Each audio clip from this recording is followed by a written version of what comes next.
Hello and welcome to the Perfect Hour 2, episode 13. Today we'll look at the power plant and we're up to MT6.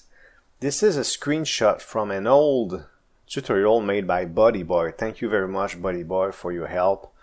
This is what I'm going to try to imitate as much as possible, but when you add components it gets more and more expensive. I won't be able to make exactly this, but we'll do as much as we can, and it's a pretty good setup. So this is where I am right now, and you're going to see me build as much as I can and spend all my 208 quadrillions on this. I'll explain it the best I can, but there's a link in the description below. Those are my skills that I chose. You can read them by yourself. But yeah, there's a link in the description below for this guide, this tutorial, but it's outdated. That's what he says. It's outdated, and but it's a good starting point. And I'm going to use this setup for a long time until I find a new setup that is way more efficient. But this is a very, very good way to start. So let's see what I learned. First of all, you can upgrade any components that is in a white box, like the coal chest that you see there and the yellow battery. So the yellow battery, I'll be able to upgrade it all the way. It's not too expensive. There's only two things I need to upgrade with this setup. There's many types of setups you can do. If you watch the tutorial that I talk about in the description below, you're going to see there's many setups. But in mine, all I need is helium and yellow batteries. But helium is more expensive to upgrade, so I won't be able to upgrade it all the way to level 30.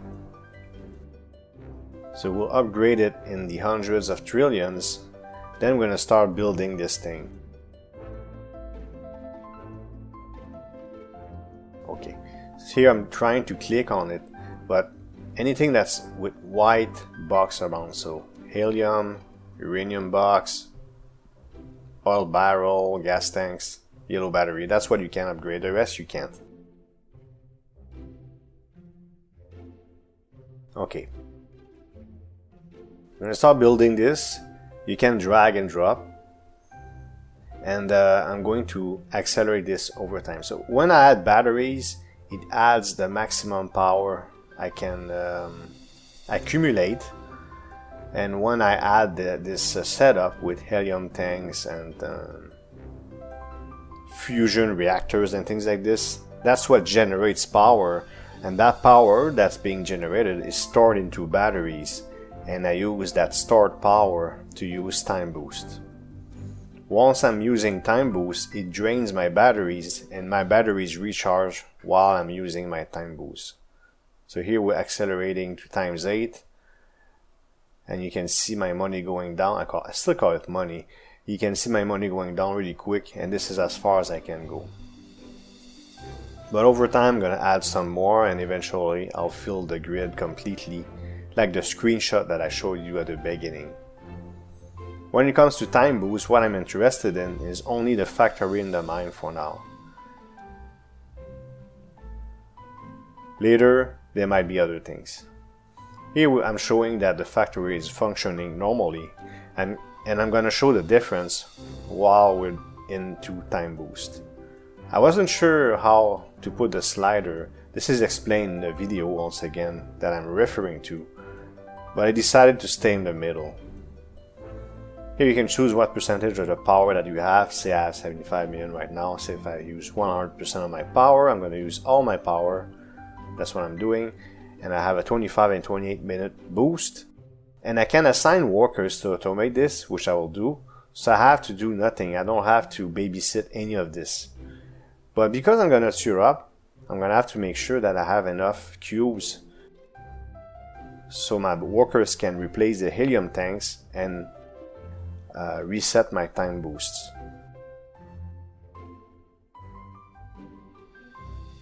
Alright, so in a moment we're going to go to the next well, it's the same clip though, but everything is real time right now. So you can see the seconds going down faster. You notice that? We'll go back to the factory in a moment. So the mine, I'm drilling faster, and my layers are being generated faster as well. So it's quite good. Why is it good? Because I need blue gems. So that's the setup. Later on, like I said, like you see my Helions, they are broken, my Helion tanks. Let's assign some workers so that they automatically replace them. When I tier up, I'm going to get another worker and I'll assign him to the mine. You won't see that on the screen. So this one is the storage manager. That's what replaces my helium tanks when they break. I just got to make sure once again that I have enough cubes in my power plant. And this is my boost restarter. Whichever setup I already had is going to reset with those same settings. That means my factory will always run with time boost. I'll be able to do my refining much faster, etc. We'll take a look at the effect of that in a moment. Headquarters. I'm supposed to have I'm going to tier up. It's going to give me new software and access to perks. So we're now MT6. These are the town perks. So those are the things I can buy. Right now I'm just going over each of them. Favor conversion is for the arcade. Pretty useless. I think it's useless anyways for now because it's still being developed because the game is still in early access. Power Stones is for a museum.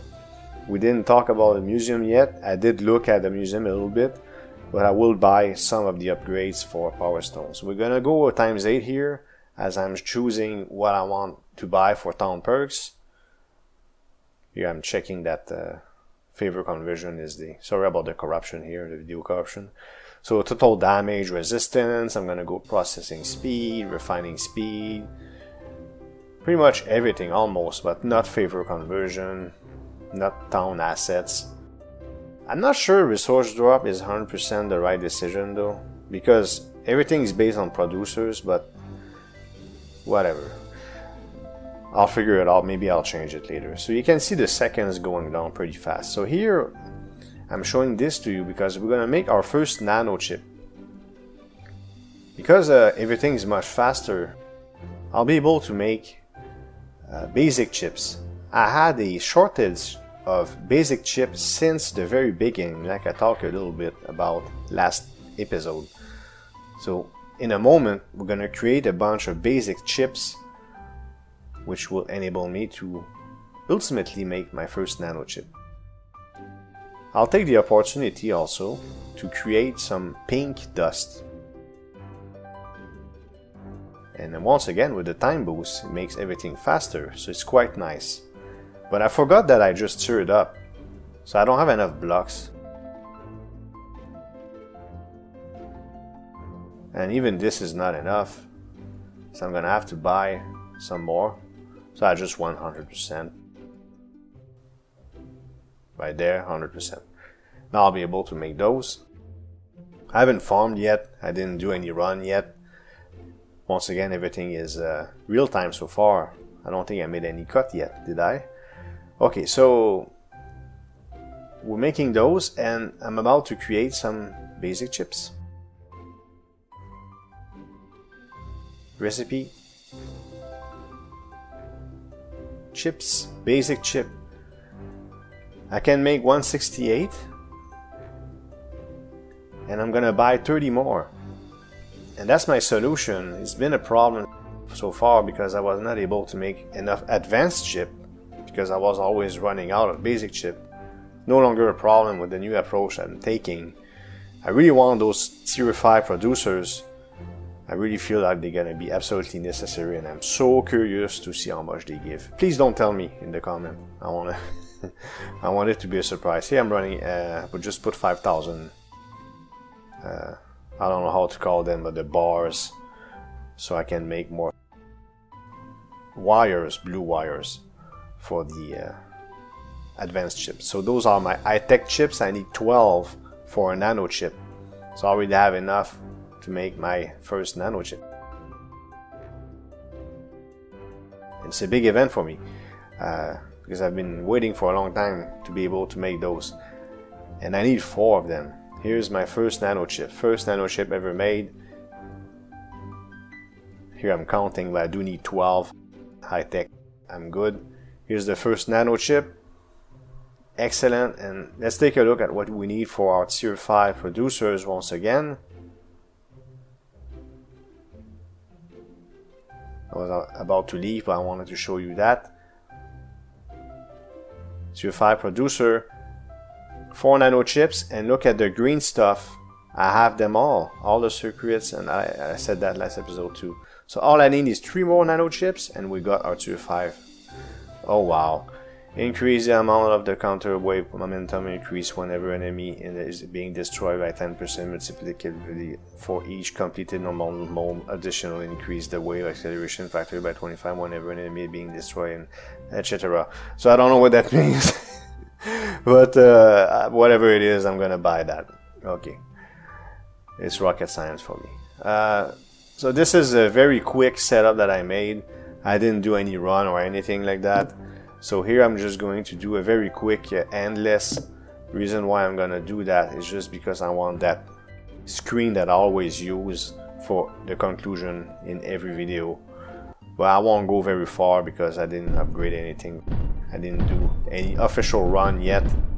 But in next video I will have done some runs on my own without recording, and we'll look at the trading post, and I'll be more advanced in MT6 in terms of my modules and all, and I'll try to make some progress in the factory as well towards more nano chips.